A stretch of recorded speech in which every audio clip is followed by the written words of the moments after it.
Salam sejahtera. Assalamualaikum warahmatullahi wabarakatuh.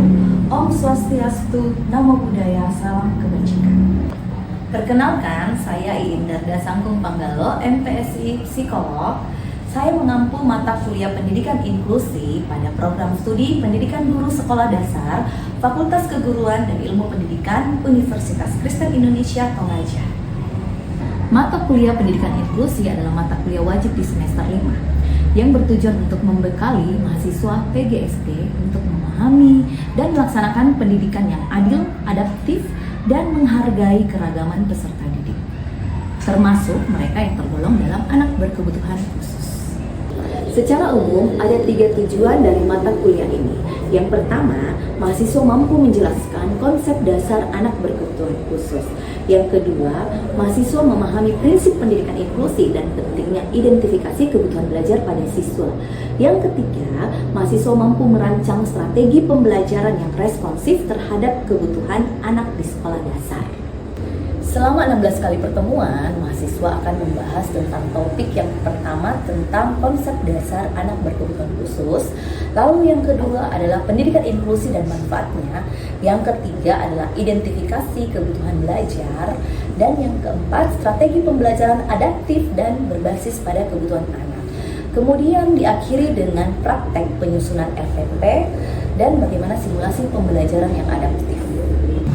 Capaian pembelajaran mata kuliah atau CPMK yang diharapkan adalah yang pertama, mahasiswa mampu menunjukkan sikap bertanggung jawab sebagai guru inklusif. Yang kedua, menguasai strategi, model, dan pendekatan pembelajaran yang inovatif. Dan yang ketiga, mampu menyusun dan mempresentasikan rancangan pembelajaran yang adaptif. Metode pembelajaran yang saya gunakan dalam mata kuliah ini, yang pertama studi kasus dan diskusi kelompok, kemudian kedua problem based learning, dan yang ketiga simulasi dan micro teaching. Untuk penilaian, saya menggunakan komponen sebagai berikut: 10% untuk keaktifan mahasiswa, kemudian tugas individu dan kelompok sebesar 10%, lalu proyek rancangan pembelajaran yang inklusif sebesar 25%, ujian tengah semester 25%, dan ujian akhir yang berupa presentasi dan simulasi pembelajaran sebesar 30%. Harapan saya setelah mengikuti kuliah pendidikan inklusif ini, mahasiswa mampu menjadi guru sekolah dasar yang profesional, inklusif, dan berkarakter melayani. Pendidikan inklusi bukan hanya tentang menerima keberagaman, tapi juga menciptakan ruang belajar yang memanusiakan dan memberdayakan setiap anak. Selanjutnya, mari menyimak video pembelajaran mata kuliah pendidikan inklusi dengan topik konsep dasar anak berkebutuhan khusus yang akan dilakukan secara luring di dalam kelas. Terima kasih, Tuhan memberkati. Wassalamualaikum warahmatullahi wabarakatuh.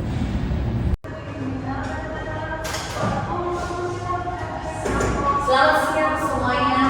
Selamat siang, Bu. Oke, baik.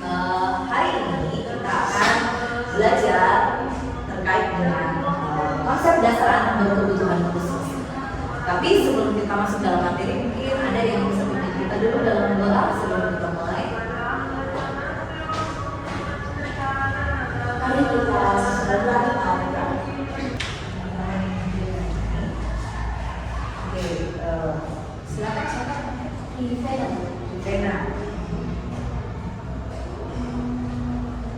Oke. Monika siapa? Ini berapa? Berdua 100. Oke. Kamu? Iya, Sandria. Oke, ini apa?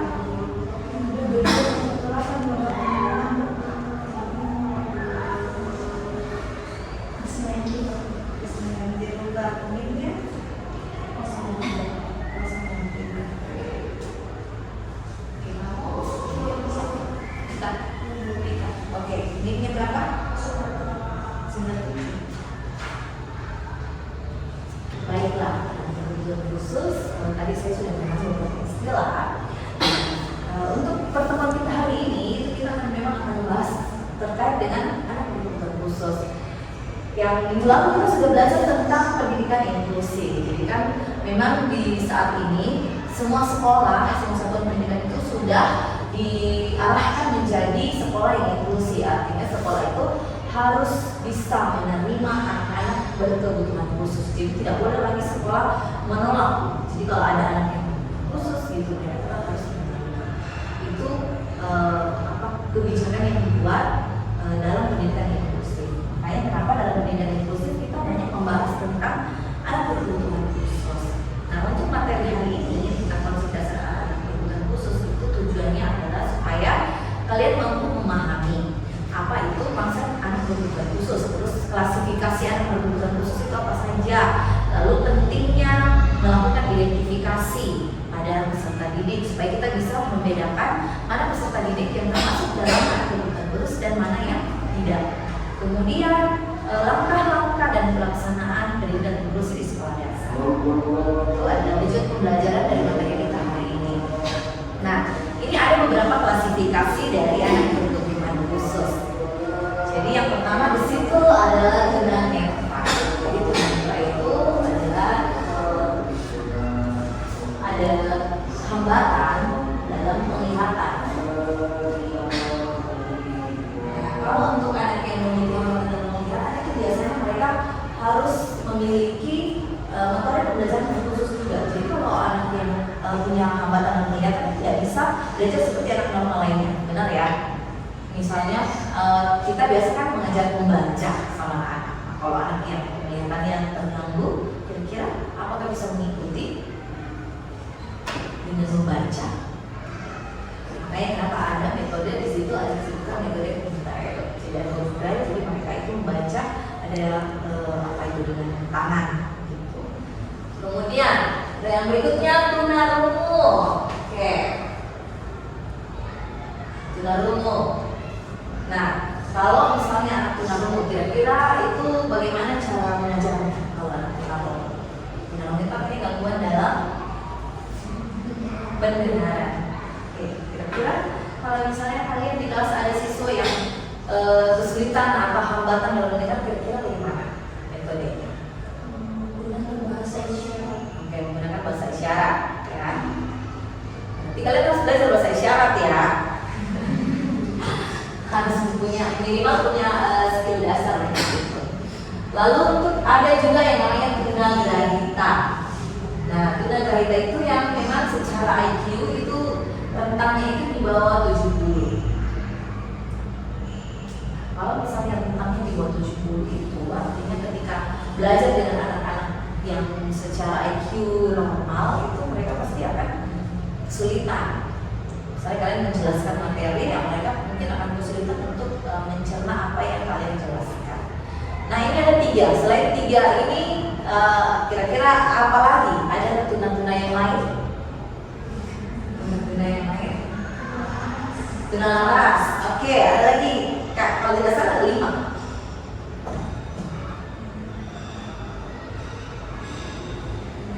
Ayo ditebak. Jadi ada tunanetra, tunarungu, tunagrahita, ada tunalaras, ada lagi 1.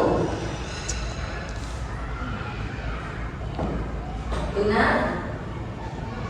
ikan tuna, bukan. Tuna yang cacat tubuh, tuna daksa. Oke, jadi ada lagi istilah tuna daksa, jadi itu yang memiliki kecacatan pada bagian tubuh. Biasanya pakai kursi roda gitu. Kemudian ada lagi ini yang menyangkut dengan hambatan fisik ya. Kalau tunanetra, tunarungu, tunagrahita itu gangguan pada intelektual. Kemudian yang berikutnya anak berkebutuhan khusus kesulitan belajar spesifik. Apa itu? Coba dibaca. Yang ini. Disleksia, diskalkulia. Oke, disleksia. Apa yang kalian pahami itu disleksia? Kira-kira hambatannya pada apa? Ayo, this. Diulang sudah di spill sedikit. Disleksia, kesulitan. Ini berkaitan dengan calistung loh. Disleksia. Iya betul, sudah membaca. Disgrafia.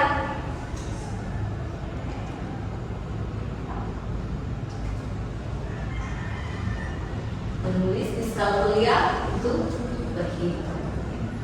Jadi kalau disebutkan sebagai kesulitan yang spesifik berarti mencakup atau ada 3 kemungkinan. Dia disleksia, dia disgrafia, atau dia diskalkulia. Oke. Kemudian yang klasifikasi berikutnya yaitu gifted and talent. Biasanya itu kita kenal dengan istilah cibi. Cibi ada yang tahu penanya cibi?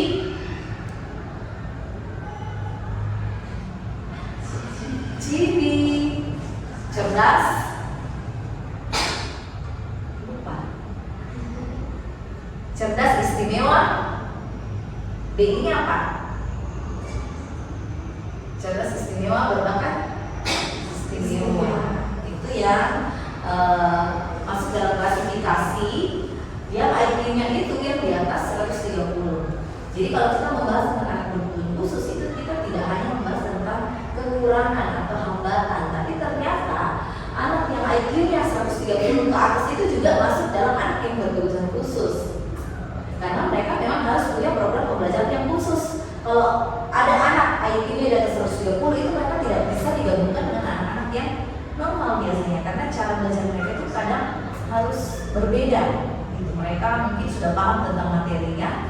Nah, teman-teman yang lain mungkin belum sama sekali. Nah, kalau misalnya dia digabung dengan yang normal, biasanya mereka cepat bosan atau kadang-kadang jadi berperilaku yang tidak sesuai, karena itu mereka sudah paham tapi disuruh belajar lagi. Itu ya. Jadi kemudian apa yang kalian tahu atau pahami kenapa di sekolah itu guru perlu melakukan identifikasi anak berkebutuhan khusus? Oke, silakan. Mencegah adanya diskriminasi antar siswa. Oke, good. Mengoptimalkan potensi anak. Oke, mencegah diskriminasi, mengoptimalkan potensi anak. Nah, betul sekali. Jadi yang pertama, pentingnya identifikasi adalah untuk mengetahui karakteristik anak. Jadi yang pertama itu, kenapa dilakukan identifikasi? Supaya kita tahu karakteristik anak. Karakteristik anak ini kan menyangkut apakah ada dia mengalami gangguan dalam perilaku atau emosi gitu ya. Kita tahu karakteristiknya. Kemudian yang kedua, menentukan layanan yang tepat. Artinya bahwa kalau kita sudah tahu ini anak mungkin ada hambatan dalam perkembangan misalnya, ya kita tahu kira-kira layanan apa yang dibutuhkan sama anak tersebut.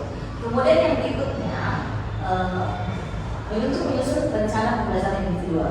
Maksudnya di sini adalah kalau ada siswa yang berkebutuhan khusus, itu harus dibuatkan rencana pembelajaran individual. Jadi metode mereka belajar, bagaimana cara kita mengajar anak tersebut itu harus sesuai dengan rencana pembelajaran individual. Jadi memang per anak yang terus beda-beda cara belajar yang tergantung dengan hambatan apa yang dimiliki. Kemudian mencegah diskriminasi, betul sekali. Jadi perlu juga dilakukan identifikasi supaya tidak ada yang diskriminasi atau gimana kita sebagai guru itu bisa menyamaratakan anak, jangan dibeda-bedakan. Kemudian yang kelima, mengoptimalkan potensi anak. Artinya bahwa kalau kita lakukan identifikasi ke anak, kan kita jadi tahu nih kira-kira apa kelemahannya, kira-kira apa kelebihannya. Kalau kita sudah tahu kelebihannya ini, ya kita bisa optimalkan di situ. Kita bisa kembangkan di potensi yang dia miliki. Kemudian selain dari identifikasi anak berkebutuhan khusus, yang berikutnya adalah sasaran dari identifikasi. Oke, kira-kira siapa yang menjadi sasaran dari identifikasi di sekolah? Kira-kira kalau kita melakukan identifikasi di sekolah, identifikasi anak berkebutuhan khusus, siapa yang menjadi sasaran? Oke, siswa. Oke, kalau misalnya ada siswa yang kelihatan, oh ini anak terlalu pintar begitu ya. Oke, itu apalagi? Oke, silakan depan dulu. Anak dengan gangguan Oh, anak yang punya gangguan perilaku dan emosi, betul. Oke, yang belakang? anak dengan keterlambatan perkembangan. Oke, yang punya keterlambatan dalam perkembangan. Anak yang punya gangguan fisik. Anak yang punya gangguan fisik atau mungkin keterbatasan fisik. Oke. Kita lihat di sini. Nah, yang menjadi sasaran identifikasi betul seperti yang sudah tadi teman-teman sebutkan. Yang pertama adalah anak yang punya keterlambatan perkembangan.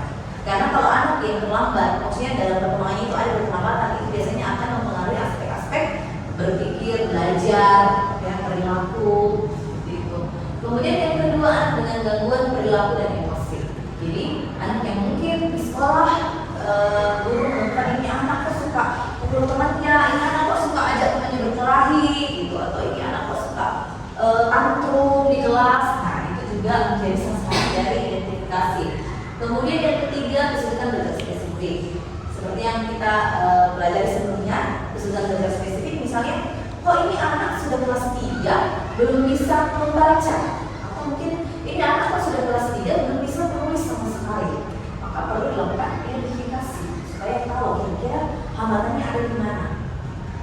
Kemudian yang keempat adalah gangguan sensorik atau fisik. Jadi mungkin kalau kita lihat, kok ini anak misalnya anak kelas 2, anak kelas 2 ini dia belum bisa ini ya, belum bisa lompat misalnya. Dia tidak bisa lompat seperti anak-anak yang lainnya gitu. Kita juga bisa melakukan identifikasi. Lalu yang kelima, anak berbakat atau cerdas istimewa. Jadi kalau misalnya kita juga menemukan siswa ya, kok dia cara belajar itu sangat berbeda, dia cepat sekali. Bahkan yang banyak ditemukan itu di kelas kita ada yang ditemukan anak yang dia tuh sama sekali tidak mau mengerjakan tugas. Jadi kalau kita tidak melakukan identifikasi, biasanya kita pikir oh anak ini mungkin tidak mengerti, anak ini mungkin kurang paham, atau anak ini punya gangguan perilaku. Tapi ketika dilakukan identifikasi, ternyata secara IQ dia itu tinggi sekali. Jadi bisa saja anak yang menunjukkan perilaku tidak mengerjakan tugas, PR-nya tidak pernah selesai begitu. Bisa saja bukan karena dia tidak bisa, tapi karena dia punya kemampuan yang jauh di atas temannya. Nah, berikutnya, nah ini dalam melakukan identifikasi, siapa yang melakukan atau siapa yang menjadi petugas dalam melakukan identifikasi? Yang pertama tentunya adalah guru kelas. Jadi nanti kalau kalian jadi guru, jadi wali kelas, yang melakukan identifikasi yang pertama itu adalah kalian. Jadi kalau nanti kalian menjadi wali kelas, maka di awal itu harusnya kalian melakukan identifikasi. Minimal kalian tahu, oh itu saya ternyata ada anak yang berkebutuhan khusus misalnya. Nah kalau sudah tahu seperti itu langkah lanjutnya kalian harus merancangkan program pembelajaran individual. Kemudian yang kedua, orang tua. Orang tua juga bisa melakukan identifikasi. Nah, yang ketiga, psikolog. Jadi yang dimaksud di sini, kalau sudah psikolog itu artinya mereka sudah melakukan diagnosis. Jadi perlu diingat bahwa kalau melakukan identifikasi itu bisa dilakukan oleh guru dan orang tua. Tapi identifikasi itu tidak bisa menetapkan diagnosis. Artinya bahwa ini anak kayaknya atau orang tua dengan guru yang mengatakan ini anak disleksia, oh ini anak autis, oh ini anak ADHD, tidak bisa. Ini cuma bisa ada kayaknya ini anak menunjukkan dia itu ADHD misalnya. Tapi baru sekedar itu, tidak menetapkan bahwa ini anak ADHD, tidak boleh. Itu bukan ranah guru, cuma sekedar untuk mengidentifikasi saja. Oh kayaknya ada kecenderungannya ini anak tunagrahita D gitu misalnya. Kemudian kalau psikolog itu sudah sampai pada tahap psikolog tenaga medis gitu ya, itu sudah pada tahap diagnosis. Jadi mereka yang menentukan bahwa oh iya betul ini anak betul-betul ternyata dia autis, atau oh iya ini anak ini betul-betul ternyata dia itu anak cerdas istimewa atau anak gifted. Jadi seperti itu ya. Jadi yang beridentifikasi anak sekolah dan kemudian juga bisa sampai sebatas identifikasi. Kemudian, nah ini sebelumnya kita akan masuk pada tahapan pelaksanaan identifikasi anak berkebutuhan khusus. Nah sekarang saya mau kalian berbagi kelompok. Nanti saya akan bagikan ini, ya. Nanti ini ada kalian akan susun ini berdasarkan urutan yang tepat dalam tahapan melakukan identifikasi. Misalnya langkah pertama apa, langkah pertama, langkah kedua apa, gitu. Nanti kalian susun. Oke, silakan membuat kelompok. Kalian ada berapa? Bisa 3 kelompok. Silakan membuat 3 kelompok. Lalu kalian tulis.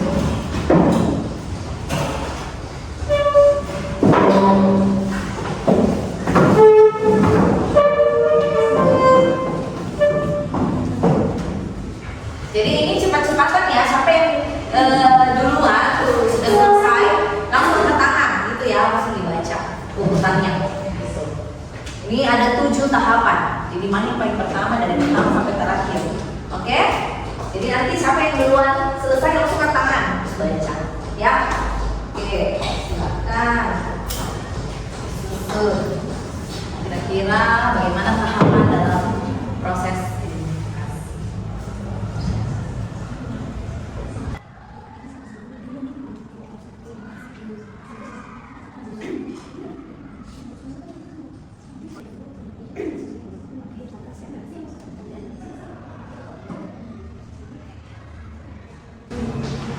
Yakin? Oke, tidak apa-apa yang lain tetap menyusun. Karena semua tahu salah kan? Analisis asesmen, kemudian diskusi dengan orang tua, setelah itu melakukan rujukan kepada ahli, setelah itu evaluasi dan berarti komunikasi. Oke, kita coba yang lain dulu karena ada yang kurang tepat di sini. Oke, silakan bisa disusun kembali bagaimana kira-kira yang sudah yakin. Kalau besar itu yang pertama itu observasi dulu, yang kedua analisis asesmen, yang ketiga diskusi dengan orang tua, yang keempat menyusun RPI, yang kelima monitoring dan evaluasi, yang keenam merujuk ke ahli, dan yang terakhir komunikasi. Oke, masih ada yang salah di situ. Oke, di sini. Oke, coba. Silakan, siapa yang bacakan? Baik, jadi penyusunan yang pertama yaitu penyusunan RPI, diskusi dengan orang tua, observasi guru, analisis asesmen, merujuk ke ahli, monitoring dan evaluasi, kemudian komunikasi. Oke, belum tepat. Silakan disusun lagi.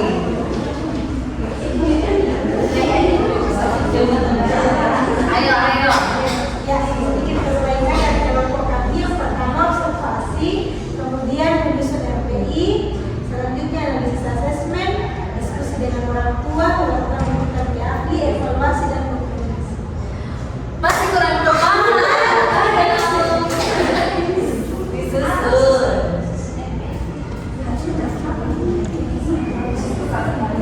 RPI, kalian tahu RPI itu rencana pembelajaran individual. Ayo disusun lagi, masih ada sudah pakai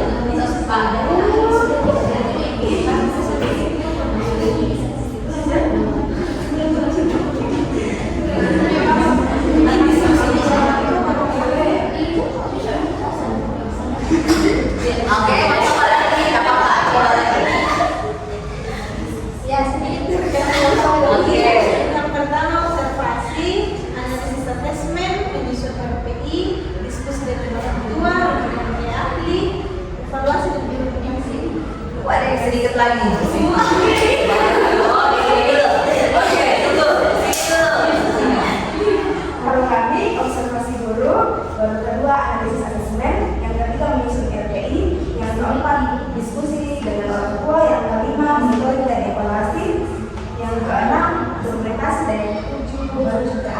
Masih kurang tepat. Ya, sedikit lagi observasi, analisis asesmen, menyusun RPI, diskusi dengan orang tua, rujukan ke ahli, dokumentasi dan evaluasi. Masih ada yang salah sisinya. Oke. Lagi sampai dapat. Oke, coba lagi di sini. Oke. Yang pertama observasi guru, analisis asesmen, menyusun RPI, diskusi dengan orang tua, rujukan ke ahli, dokumentasi dan evaluasi. Sedikit lagi ya. Harusnya Oke, ada yang baca di sini coba.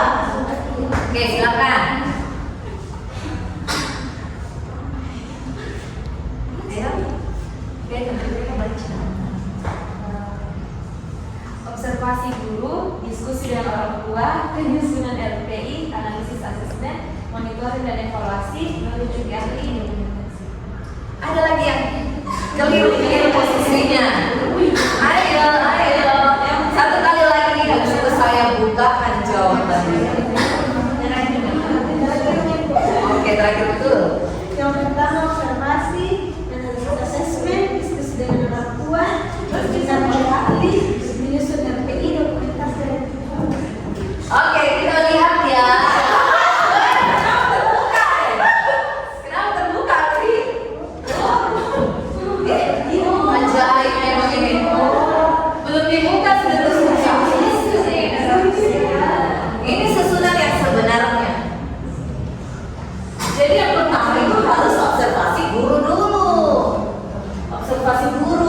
Nah, dari observasi guru itu dokumentasi melalui identifikasi. Itu kan kalau melakukan identifikasi kan pakai form kan, itu menjadi dokumentasi.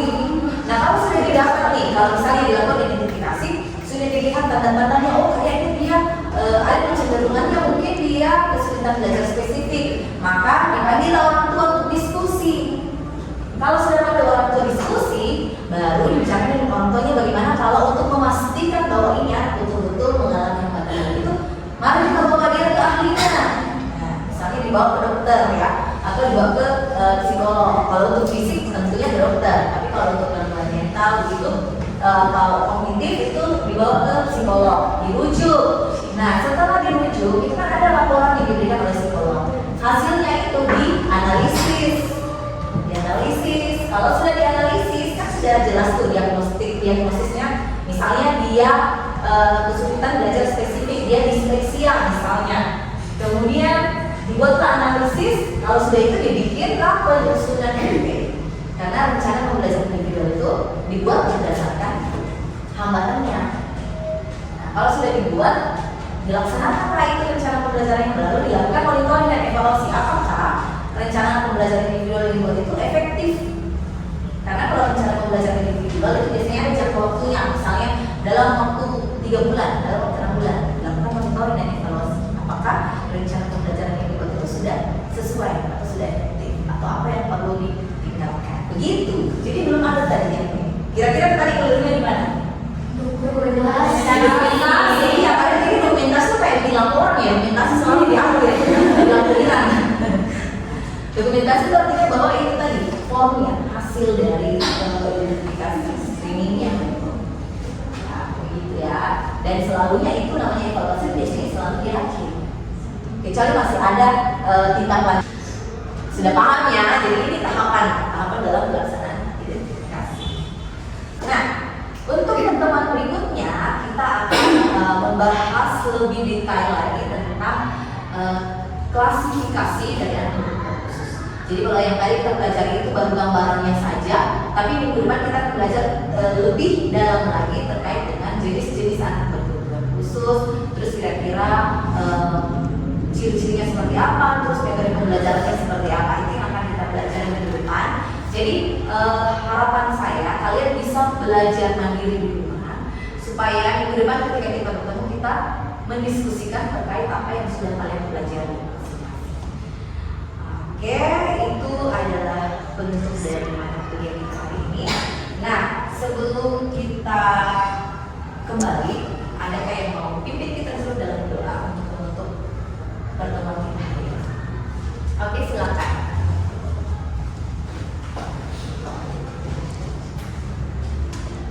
Ibu dosen serta teman-teman, sebelum kita pulang, mari kita berdoa. Terima kasih Tuhan buat penyertaan-Mu yang senantiasa kami rasakan dalam sepanjang kehidupan kami. Terima kasih untuk pertemuan kita hari ini. Sampai ketemu di pertemuan selanjutnya. Berikan